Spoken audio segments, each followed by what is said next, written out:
On the 19th of May, one of the world's leading scholars, Dr. Shabir Ali, considered to be by most probably their best debater. A good friend of mine, we've debated 6 times in the past, so we know each other well. The last time we debated was in 2014. Made a video for Ramadan, or during Ramadan, which he does every year at Ramadan.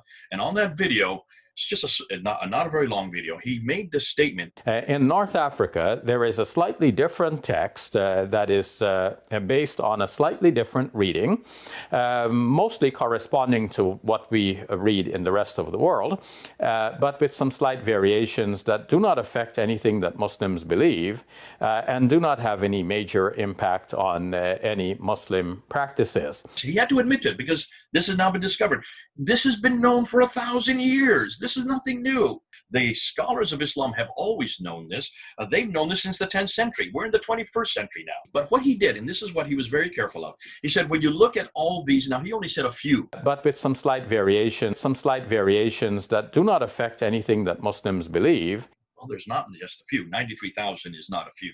But he said none of these, the dots or the vowels, change any doctrine, change any belief, change any practice. Those are the 3 things. He kept reminding the audience. So what? So there's difference. But they all say the same thing. Nothing has been changed. In the Huff's translation, or version, it has bareyati. Bareyati is the word that you can see underlined in green. Creatures.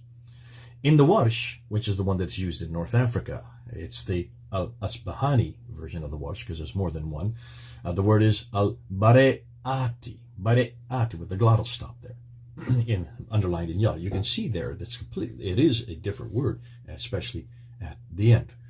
So that refers to as the innocent. So the translation in the Hafs would be, indeed, they who disbelieved among the people of the scriptures and the polytheists will be in the fire of hell, abiding eternally therein. Those are the worst of creatures. So it's talking about us, really, Christians.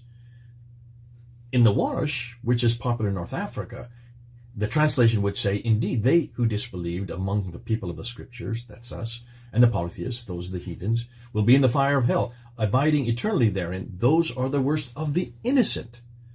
Well, now, there are 2 problems here. One is, are Christians the worst creatures, or are we innocent?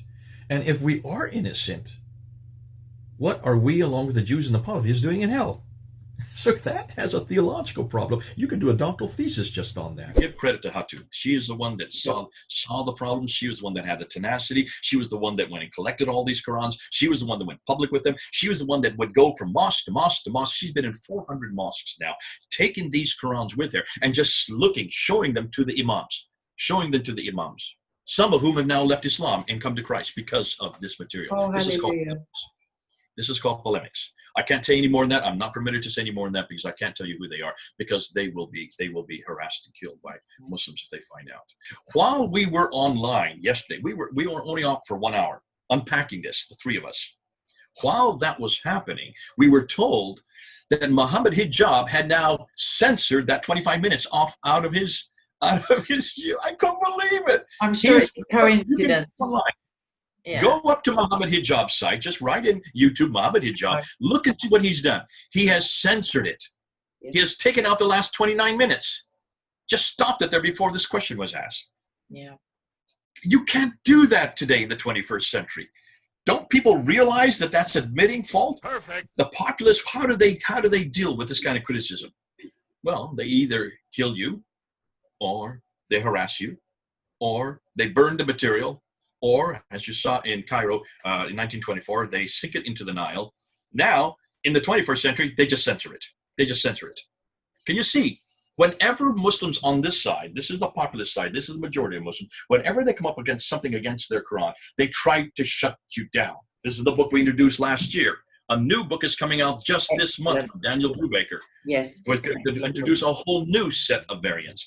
And see, what Shabir Ali doesn't realize, he has helped us to get the discussion away from the Qira'at back to the 7th century, back now to the manuscripts, which is what we've been waiting for them to do, because that is the material Qadi has not answered. That is the material Yasser Qadi has not looked at. When he thinks that the Qira'at is the most difficult question, wait till he finds out what we're going to introduce this week. So we're going to look at the Qira'at, we're going to look at the Ahruf, we're going to be looking at the Razm. The Razm is the one I want to get to. The Razm is what Dan Brubaker's. This is the mother lode. This is where the rubber hits the road. This is what's going to destroy the Quran, because these are the earliest manuscripts. This has nothing to do with dots. This has nothing to do with vowels.